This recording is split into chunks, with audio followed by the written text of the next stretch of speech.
بسم الله الرحمن الرحيم.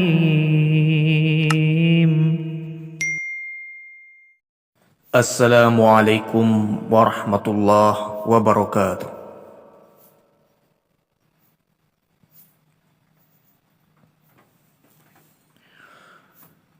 إن الحمد لله نحمده ونستعينه ونستغفره ونعوذ بالله من شرور أنفسنا ومن سيئات أعمالنا. من يهد الله فلا مضل له ومن يضلل فلا هادي له. أشهد أن لا إله إلا الله وأشهد أن محمدا عبده ورسوله. اللهم صل على سيدنا محمد وعلى آله وأصحابه أجمعين. أما بعد، فيا عباد الله، أوصيكم ولنفسي وإياي بتقوى الله، فقد فاز المتقون. فقال الله تعالى في القرآن الكريم: أعوذ بالله من الشيطان الرجيم، بسم الله الرحمن الرحيم. يا أيها الذين آمنوا اتقوا الله حق تقاته ولا تموتن إلا وأنتم مسلمون. Sadaqallahul azim. Saudara-saudara kaum muslimin, jamaah Jumat yang dimuliakan Allah Subhanahu wa taala. Bersyukur kepada Allah Subhanahu wa taala atas segala nikmat yang telah dikaruniakan kepada kita. Nikmat sehat, nikmat waktu yang lapang, dan nikmat iman, Islam dan istiqamah berada dalam ibadah kepada Allah Subhanahu wa taala. Kemudian selawat beriringan dengan salam kita hadiahkan buat baginda Rasul Nabi Muhammad sallallahu alaihi wasallam dengan kita mengucapkan Allahumma salli ala sayyidina Muhammad wa ala ali sayyidina Muhammad. Saudara-saudara kaum muslimin, jamaah Jumat yang dimuliakan Allah Subhanahu wa taala. Melalui mimbar khutbah ini, kami selaku khatib menyeru kepada kita semuanya yang hadir pada hari ini.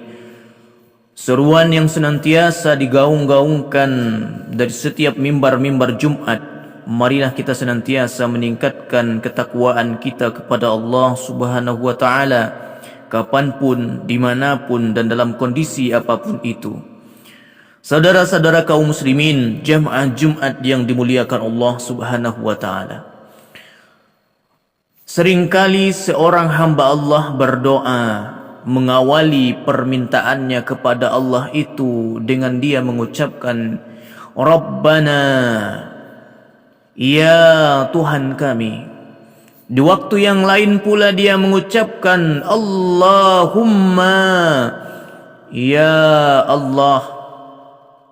Mengawali perkataan itu menyeru, dia memanggil Allah tempat dia bergantung, Allah tempat dia meminta, dan Allah tempat dia memohon pertolongan dan meminta pertolongan.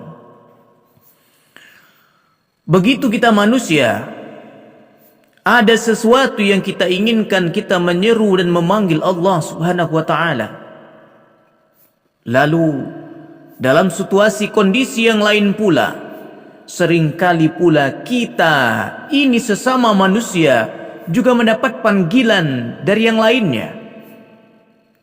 Seorang pekerja ketika dia mendapat panggilan dari atasannya untuk menghadap, maka di waktu itu juga seorang pekerja tersebut akan segera meninggalkan apa yang dia sedang kerjakan.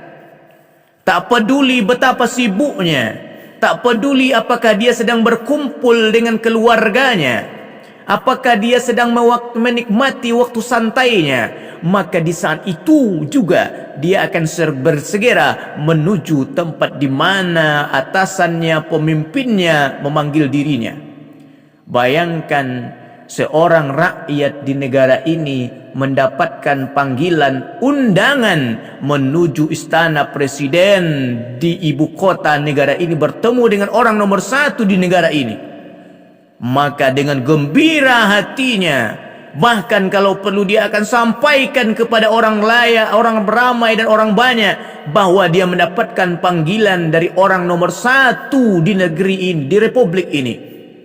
Bahkan belum lagi jadwal dia untuk menghadap di hari itu. 1 hari, bahkan beberapa hari atau beberapa waktu sebelum itu, dia sudah sampai di mana tempat dia akan bertemu dengan orang nomor 1 di negeri ini. Begitu hebatnya panggilan manusia terhadap manusia yang lain. Tetapi apakah kita tidak menyadarinya, wahai para jamaah sekalian, bahwa sesungguhnya kita yang senantiasa menyeru kepada Allah Subhanahu wa taala, ya Rabbana, kita menyeru Allahumma ya Allah, kita menyeru meminta kepada Allah. Bahkan Allah Subhanahu wa taala juga ternyata mengundang kita. Allah Subhanahu wa taala juga memanggil kita. Kapan Allah memanggil kita selaku manusia ini? Apakah kita lupa? Atau kita yang hadir pada hari ini pura-pura lupa dengan panggilan Allah tersebut? Allah memanggil kita dalam 3 kali kesempatan. Tapi itulah manusia. Dia lebih mementingkan panggilan orang-orang yang pemimpinnya lebih tinggi di dunia daripada Allah yang menciptakan para pemimpin-pemimpin di dunia ini. Bahkan dirinya pun diciptakan oleh Allah. Bahkan orang yang dia anggap mulia di dunia ini pun diciptakan oleh Allah. Tapi dia lebih patuh kepada panggilan dunia daripada panggilan kepada Allah Subhanahu wa ta'ala. Berkumandang panggilan Allah itu kepada kita. Allah panggil kita melalui suara muazzin di waktu subuh, di waktu pagi hari. Hayya 'alas salah, datanglah menuju salat. Mari kita mengerjakan salat.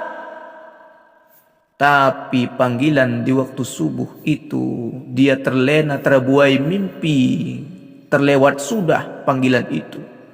Di waktu zuhur Allah kembali mengingatkan kita dengan panggilannya. Allah memanggil kembali kita. Hayya 'alas salah, melalui seorang muazzin. Kembali dia disibukkan oleh begitu banyaknya urusan dunia, banyaknya pekerjaan-pekerjaan yang bertumpuk. Bahkan dia menganggap itu hanyalah sebagai penanda waktu solat saja. Padahal inilah seruan azan yang harusnya adalah panggilan Allah untuk kita penuhi. Inilah undangan Allah dari semua yang paling mulia di muka bumi ini, bahkan alam semesta. Inilah undangan yang paling luar biasa kepada manusia. Maka seorang sahabat Rasul sallallahu alaihi wasallam basah surbannya, menangis ketika dia mendengarkan suara azan, bertanya kawan-kawan yang lain, "Kenapakah engkau menangis?"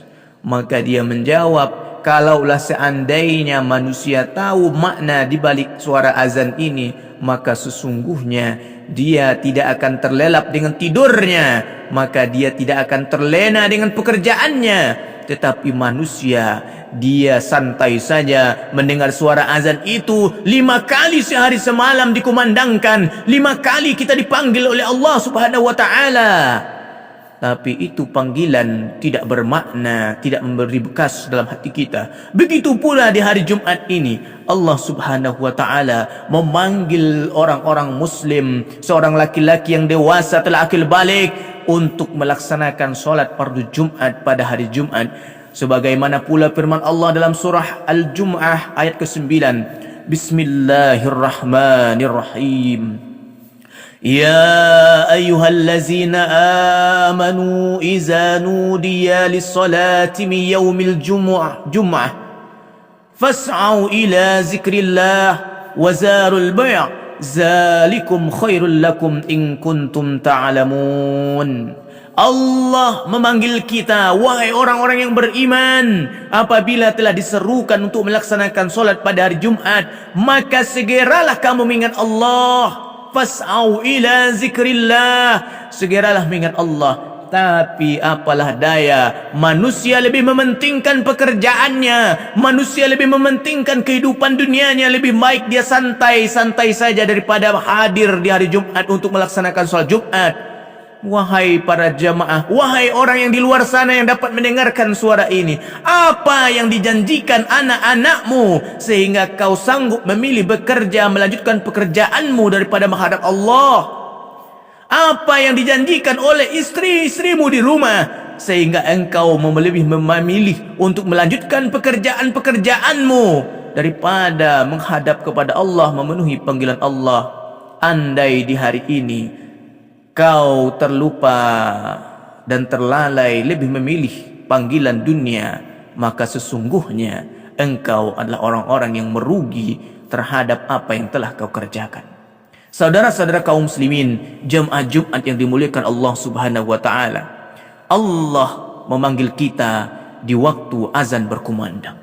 Yang kedua, Allah memanggil kita dalam waktu kesempatan yang lain, yakni untuk melaksanakan ibadah yang hanya diberikan kepada orang yang punya istata'ah, punya kesempatan, punya kekuatan, punya kelapangan. Apa itu?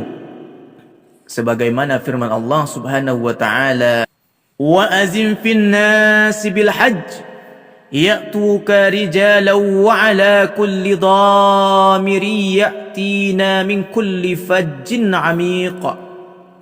Dan serulah manusia untuk mengerjakan haji, niscaya mereka akan datang kepadamu dengan berjalan kaki atau mengendarai setiap unta yang kurus. Mereka datang dari segenap penjuru yang jauh. Surah Al-Hajj ayat ke-27. Allah memanggil kita dalam panggilan yang kedua, yakni melaksanakan ibadah haji ataupun umrah. Namun ini tidaklah berlaku untuk semuanya. Dia fleksibel.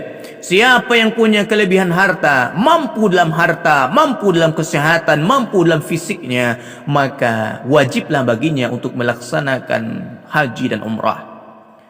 Tetapi banyak pula di antara orang-orang manusia ini, ketika hartanya banyak, ketika dia mampu untuk melakukan perjalanan haji ini, aneh dan ajaibnya, banyak negeri-negeri yang jauh di dunia ini sanggup dia sampai. Sampai dia ke daerah Turki, sampai ke Mesir, sampai ke Amerika, sampai ke Australia. Tapi tak sampai kakinya menginjak Makkah Al-Mukarramah, Madinah Al-Munawwarah. Apa sebab? Hatinya sudah terhalang dari hidayah Allah untuk mendapatkan panggilan haji ini. Maka berdoalah kita kepada Allah Subhanahu wa taala agar kita dapat menerima panggilan haji ini, sehingga kita melaksanakan panggilan Allah yang kedua ini. Saudara-saudara kaum muslimin, jemaah Jumat yang dimuliakan Allah Subhanahu wa taala. Lalu lantas bagaimana dengan panggilan Allah yang ketiga? Panggilan Allah yang ketiga ini tidak ada satupun seorang manusia yang dapat lari daripadanya. Tak akan ada lagi orang manusia yang hari ini ketika panggilan pertama dia lalai, dia tutup telinganya. Ketika panggilan kedua dia lalai dengan hartanya yang begitu banyak melimpah. Di panggilan ketiga ini, banyak hartamu, cantik istrimu, rupawan anak-anakmu, maka di hari itu panggilan ketiga ini datang, kau tak dapat lari. Apa dia? Walikulli ummatin ajal. Bahwa setiap manusia yang ada di dunia ini mempunyai batas ajalnya. Maka di hari itu ketika kau dipanggil dengan ajalmu, maka di saat itulah kau akan datang kepada Allah Subhanahu wa taala. Fa iza jaa ajaluhum, ketika ajal itu datang kepada kalian, maka di saat itu la yastakhiruna sa'atan, dia tidak akan dapat diakhirkan, dia tidak akan dapat diundurkan, wala yastaqdimun, dia juga tidak akan dapat dimajukan. Datangnya panggilan ini, dia akan tepat waktu, dia tidak akan meleset dari waktu yang sudah ditentukan. Lalu bagaimana kau begitu sombong? Seorang manusia begitu sombong. Dia menyangka hidup begitu lama. Menyangka hartanya banyak, berlipat-lipat, berganda-ganda. Menyimpan uang yang begitu banyak depositonya. Menyangka uang itu dapat menyelamatkan dirinya. Dibangunnya bangunan yang kokoh. Apakah dengan bangunan yang begitu besar dapat dia hilang dari panggilan Allah untuk menghadap Allah dengan berupa kematian? Tidak. Lalu apakah dengan harta yang begitu banyak itu dia dapat menyogok malaikat untuk menunda waktunya? Tidak. Bukankah Allah Subhanahu wa taala juga mengingatkan kita dalam surah Al-Munafiqun ayat ke-11? Bismillahirrahmanirrahim. Wa la yu'akhkhirallahu nafsan idza jaa ajaluha. Wallahu khabirum bima ta'malun. Bukankah Allah mengingatkan kepada kita dan Allah tidak akan menunda kematian seseorang apabila waktu kematiannya telah datang. Dan Allah Maha mengetahui terhadap apa yang kamu kerjakan. 3. Panggilan Allah yang sudah Allah berikan kepada yang sudah berada pada kita dan yang akan diberikan Allah kepada kita. Wahai manusia, wahai para jamaah sekalian, wahai hamba Allah yang budiman. Di hari Jumat ini kita renungkan 3 panggilan Allah ini. Apakah panggilan pertama muazzin berkumandang di setiap hari? Itu adalah panggilan Allah. Apakah kita sudah tunaikan dengan sebaik mungkin, atau kita malah membiarkan panggilan Allah itu kita abaikan, kita terlenakan, kita tidak hiraukan, dan kita lebih memilih pekerjaan kita? Lalu yang kedua adalah ketika kita nanti mendapatkan harta yang banyak, atau kita sudah mendapatkan harta yang banyak, lalu apakah kita sudah memenuhi panggilan Allah itu? Jika sudah, maka setidaknya daftarkanlah diri kita untuk melaksanakan ibadah haji. Kalau sudah punya kelapangan harta, maka lakukanlah ibadah umrah. Dan yang ketiga yang paling penting adalah siapkanlah diri kita terhadap panggilan terakhir Allah yang ketiga. Allah hanya memanggil kita dalam 3 kali saja di selama hidup di dunia ini. Yang terakhir adalah persiapkan bekal sebanyak-banyaknya sewaktu panggilan terakhir itu datang, yakni kullum nafsin za'iqatul maut. Setiap makhluk yang bernyawa di atas muka bumi ini pasti akan mati menghadap Allah Subhanahu wa taala. Aqulu qauli hadza wastaghfiruhu innahu huwa ghafurur rahim.